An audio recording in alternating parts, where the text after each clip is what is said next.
Okay, this is Orlando Wilson, and I've just received a message from somebody asking about personal traits. What's the best personal trait for the close protection business? What's the most important?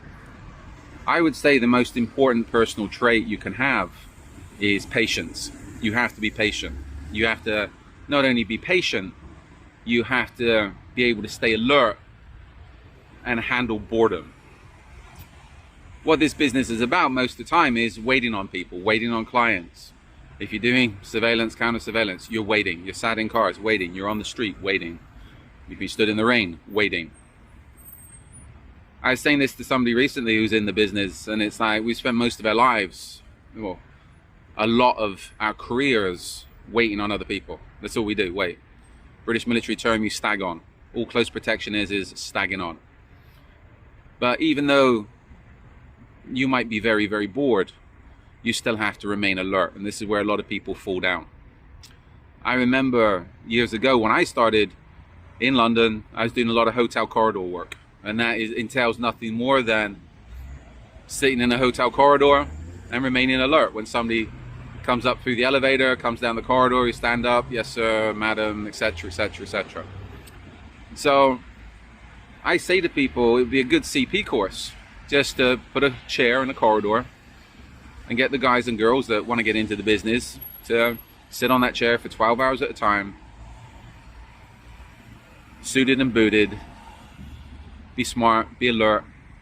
Whenever anybody comes past, stand up, be nice, polite, yes sir, no sir, good day, all the rest of it. If you can do that for 12 on, 12 off for a week, and you're not bored with the business, you're not fed up with it, then maybe you can have a career in the close protection business, because a lot of this business is just about waiting. I've had people come through courses and we're out on the street doing drills or we're doing stuff, and then after a few drills, oh, we know it. They get bored. They think they know it because they've done something a few times. The only way you're going to learn, especially when it comes down to learning the street side of things, the counter surveillance, the surveillance side of things, the only way you're going to learn that is to spend time on the street and doing it. And one thing is handling boredom and remaining alert.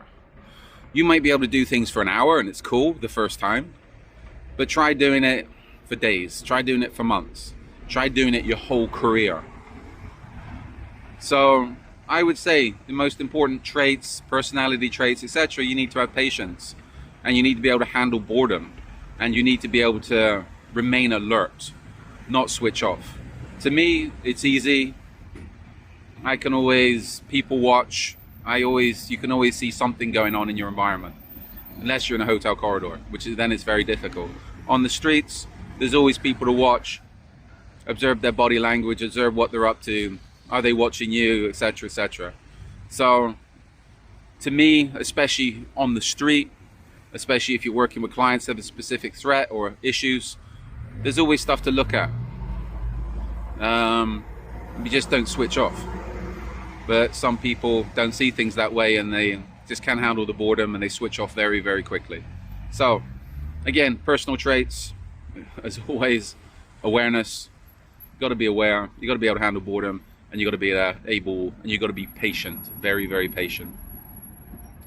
Okay, I've got a selection of books online to do with various aspects of the security business: close protection, counter-terrorism, travel, residential, etc. So if you got any questions, check out my books, and also check out our videos. We've got a lot more videos going up on various aspects of the security business. And again, if you're connected with me on social media, feel free to reach out. I'm happy to answer any relevant questions. Okay, so be good, stay out of trouble, and get used to enjoying boredom.